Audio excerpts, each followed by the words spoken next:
have no idea what happened. So we're just going to pretend that this was all scheduled. So part two. Okay. So we were talking about, actually, Ijima, you said something. I have no idea like what people heard and what people didn't hear because I kept rambling. So I'm going to talk.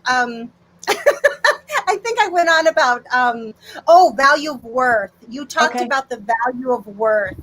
And I will tell you that I came from that same perspective. That has deeply influenced me until the last probably 10 years.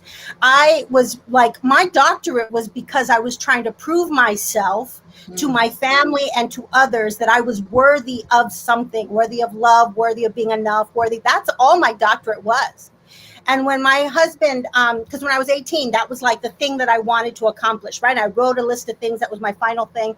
And I said to my husband, when I graduate, you're going to call me doctor. That's all you're going to call me. Because in my head, it was like, that was the value of my worth, right? I accomplished, I made something of myself. My family, I was in school for 26 years. My family were like, Mija, why are you in school still? Like, and my nana thought I was like trying to be a medical doctor. So she's like, Mija, I need a prescription. I'm like, I can't give you a prescription. I'm not that kind of doctor. They didn't have an understanding of why I was killing myself. And it was because I was reaching for that. And when I finally got it, I realized not a damn thing happened. All that grit and grind and nothing. Yeah, it was the grit, the perseverance, the saying goodbye to my family, the working, 80 hours a week, just pushing out, juggling balls. And here's the hard thing for me to admit right now is I had the expectation of others around me to do the same thing. Like I looked at people like, what's wrong with you? What do you mean you can't work past 10?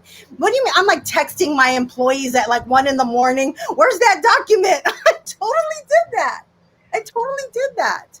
And so it's something that I grew up with thinking that was a good thing. And then what happens, right? To our detriment, right? Yeah. And I think that message we say to children all the time, work harder, that perseverance, you have to push through. And I think that we lose sight of the soul of the child, the spirit of the child completely.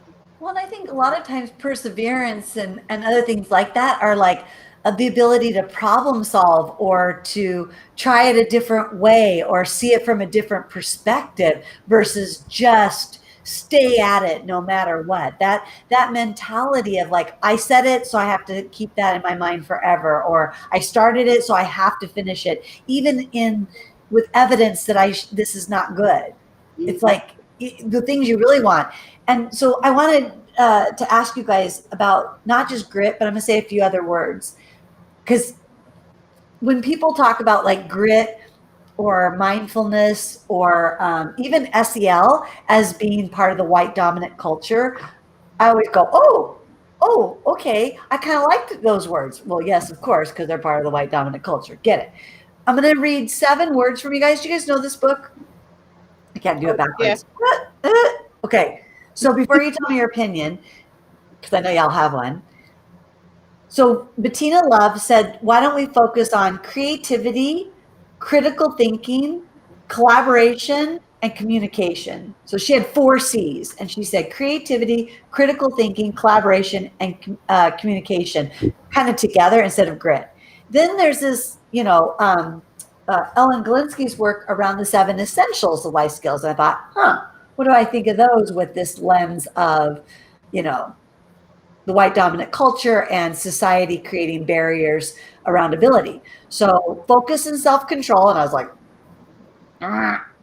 perspective taking. Okay.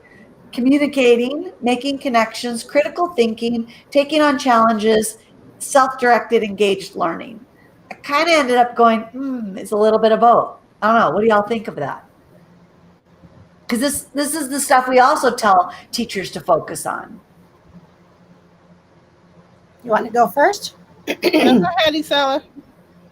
Well, I think when I talk about those C's are a big deal these days. Critical. I would add community to that sense of community. But I think that that's really speaking to the whole child. But this is where I get afraid. Okay. because again, that lens of doing 2 children, we're going to teach you how to, Right.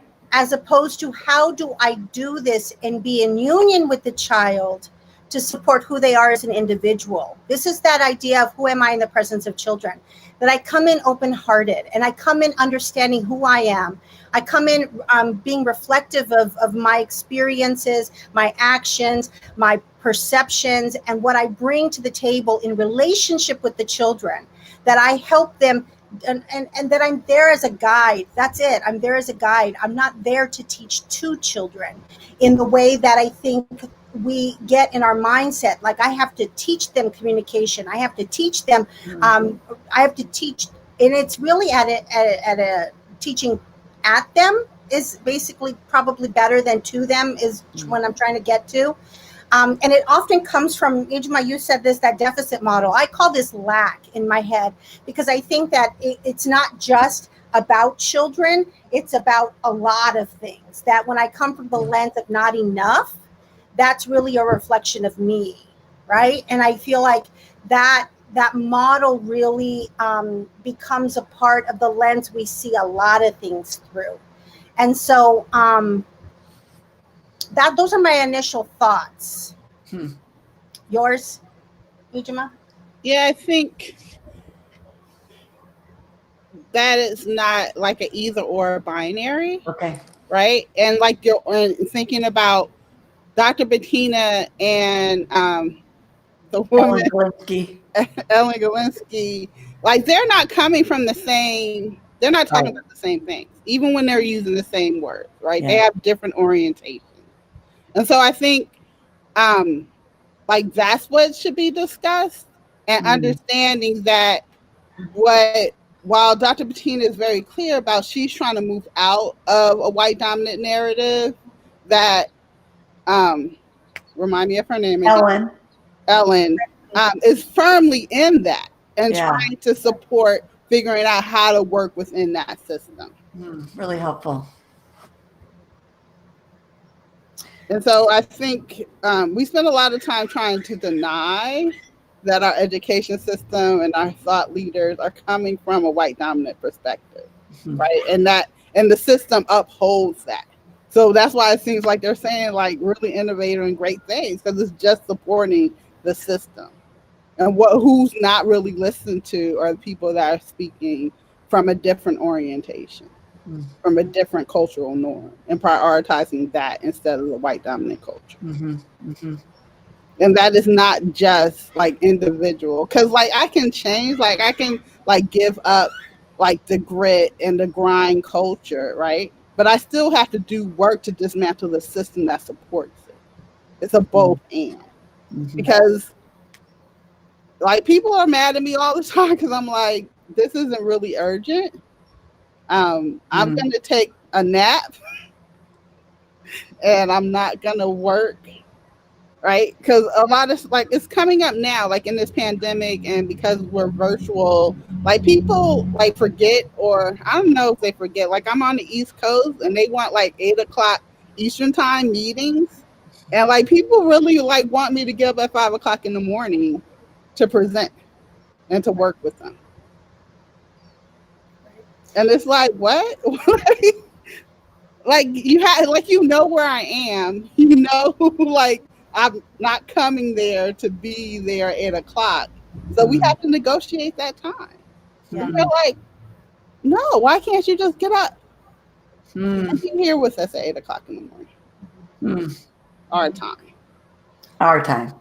Yeah, I think it's the system. And what's wrong with you, right? What's wrong with you because you're not doing what needs to be done? Don't you need a paycheck? Yeah. Right. I do. And but at what cost? But like I've have enough privilege, and like I'll sacrifice. Like maybe, you know, we don't have steak and shrimp this week. Right. Like I don't get up at 5 a.m. Like, okay, I'll just, you know, buy an extra bag of beans for the next couple of weeks. Because I said no, like there is consequences. Right. and like them being mad and them saying, well, Ijima is unprofessional, right? Because I didn't meet their expectation around my worth ethic and that grind culture. So let's talk about what. So if, and I don't think I'm alone in this. You know, I really have spent, like I said, the last about 10 years really starting to focus on what I like my body needs and the reasons why I have been so in this grind culture, and then, like I said, have the expectation from everyone else around me to work as hard, because that's the only way we're going to be, you know, good at what we do. So for folks who are working with children, who are administrators, leaders, what now? Like, okay, that is me. That's what I do. That's what I've done with my staff. I'm in the classroom. I'm having these experiences with children. What now? What would you say would be some ways to help folks be more reflective and start to create some changes? Because I think part of what you were saying, Ijima, is an important thing. It's like we can do all of these things, but how are we shifting the system, right? So maybe even look at those two different things. What might that look like? So I think like just choosing one thing, like because it can feel overwhelmed to like give up a whole way of being and a way of being that felt productive and good, right? And so maybe it's working on our own mindset around that binary. Like if I'm lazy, I'm bad or sinful or whatever judgment we have around that. If I'm not being productive, thinking about our worth, and then thinking about, well, where in the system I'm in can I shift that? And so thinking about what am I rewarding, what am I acknowledging with my staff, and how can it be?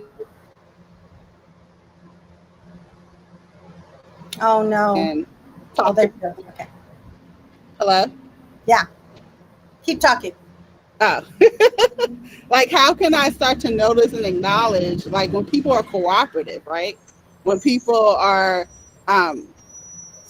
rise up for someone else and like have their back, you know, when can I do that? When can I talk about, how can I look at like seeing who's taking vacation, who's taking time off? Like, do I have staff that haven't taken vacation, right, in like 3-4 years? Like, how can I support and making sure and create a culture that like everyone takes breaks?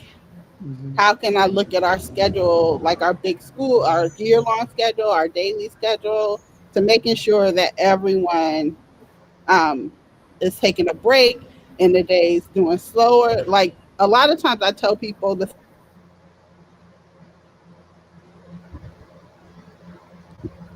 Oh no, did we lose? Oh, She's back. We're waiting for you. I don't know what's going on today with my internet. Well, maybe you didn't work enough and you didn't pay your bill. So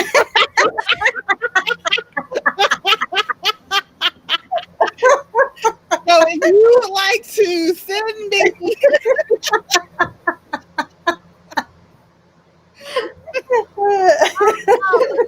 Go fund Ijima so she can sleep in. So that we can have a transformative talk without interruption. But you know what, Ijima, you're going to say something important, but I wanted to ask you something. Because I know I'm guilty of this, of all of these things we're all talking about.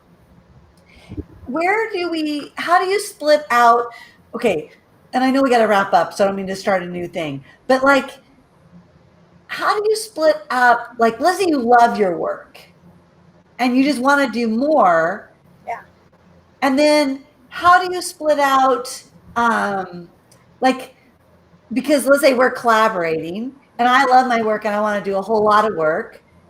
How do I not suck you into my vortex in a way that makes you have to keep putting up boundaries after boundaries because I'm oblivious that I'm sucking you in? I mean, this is a true life story, as you know. So like, how do we help? Like, I guess that's what I'm thinking is like, when you said, look at our schedules, I'm trying to think about how do we still acknowledge that some people really do want to work or like to work, or I don't know what that means really. And, or how do we do it so that we aren't for people who are setting boundaries and people who are trying to take a nap, we don't keep, I don't know, I've got a couple ideas in my head that aren't clear.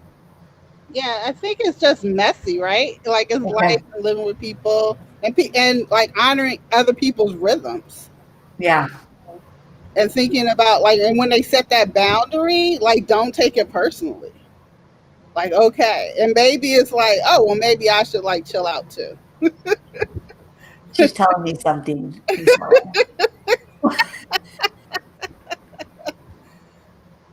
Because so I don't take everything it personally. isn't urgent. And then I write you again. Well, because in my mind, everything's urgent, I remember that. There's a recovery model for that, Christy. Oh, really? Yes. Yeah. Send I me that. lived that for a really long time. It really was Yeah. about what I can accomplish. I wanted things to look good. I wanted to represent myself in a way that, that I knew, that what I was talking about. It was all about, presentation and product and grinding. And I even had a mug that said something like, I'm on my grind. I celebrated that shit. Well, I even think about that. Like, I love Michael Franti, but his big mantra is work hard. And I keep thinking, I don't know. I don't like that. And I work hard. Like I already work hard. I don't need any reminders. Yeah, I need someone yelling at me about it. Anyway, so I love that idea about my takeaway is going to be check my schedule itself and really start looking at what is urgent. When am I projecting to the world that there is a sense of urgency that's not really there, and how I can just space things a little bit more. So thank you, Jim. I'm going to take that away. Isela, how about you? What would your suggestions to us be? Because I know you've been working hard on this personally, but how do we help our teachers?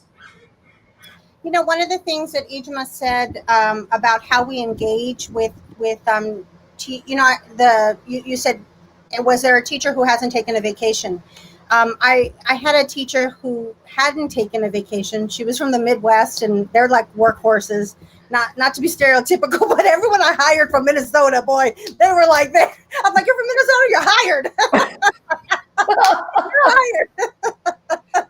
And she didn't take a vacation like ever. And she was there at 6 a.m, and she worked hard till 2:00.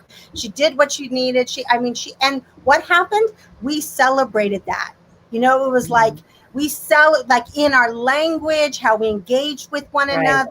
She was reliable. It's the same thing we do with kids. Oh, you're always so friendly. You're always so kind. And that becomes their perception of self. And so then what happens is when they need a break, they don't take it. They don't ask for it because they've created this idea of who they should be in the world, right?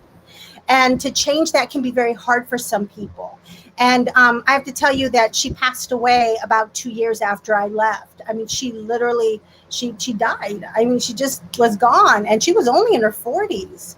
And so I always think back to her experience, and now that I'm really reflective of sort of, because in childcare, we talk about the domino effect, like someone calls out, who's going to cover in this classroom, who's going to cover who's going to drive the bus, and like everything has to shift in order to accommodate the day. And I was so wrapped up in that as a leader that it really took intentional practice for me to actually say, how are you today? Like, how are you feeling about this? Especially because I work with kids in crisis.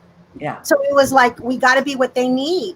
Yeah. And how much were you focusing on what Ijma said? Rest, relaxing, and joy. You weren't. It was. Yeah, we did, but it was scheduled.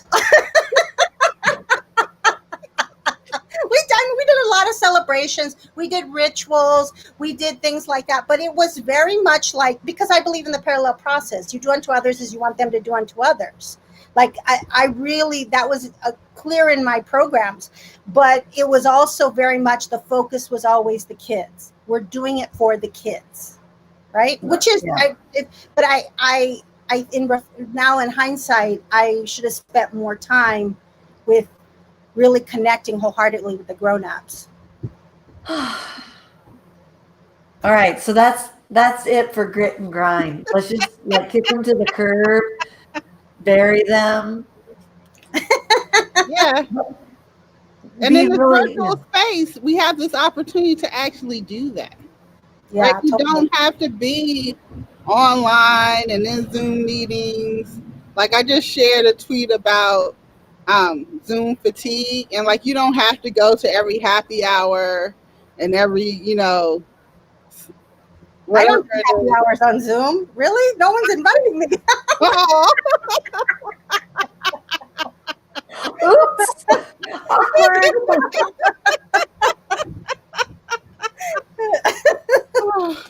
Well, some people might need a couple to attend. So you know it's something, put it in the chat, put it in the comments.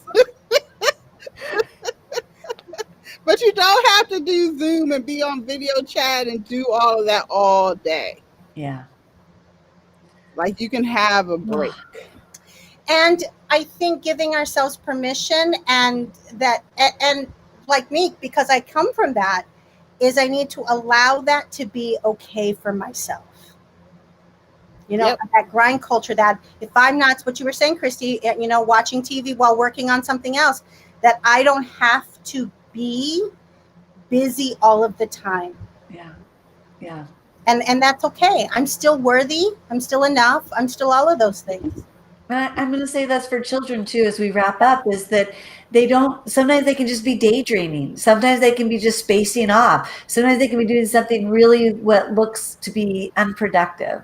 I don't know. I just feel like as I talk to schools about kids' schedules and like, well, we don't have enough instructional time, so we're going to reduce outdoor time or recess or lunch because we've got to have more instructional time. And then we spend all this energy to say we're going to bring you humans to a brick and mortar space during a pandemic. It's so important we're together. And then we're going to turn on the smart TV and do a lesson. And I'm like, what the is that about? In a kindergarten classroom, you're going to drag these little kids during a pandemic to a central room, and then you're going to watch YouTube? No offense, YouTube, because thanks for broadcasting this. But, like really? Okay, so that's another whole story, but I'm going to focus more on rest, relaxing, and joy, and I'm going to notice when I am sucking people into my vortex of the white dominant culture. What are you going to take your way? What's your takeaway, girls? I thought I did mine already. Yours did you? Yeah, I think like I'm gonna just continue to nap and not get up at 5 o'clock in the morning. That's a good pledge. I pledge to not get up at 5 a.m. and take daily naps. All right. So till next time. Thank you, everyone, for attending. Thank you, everyone. And being patient. We appreciate you. Yep.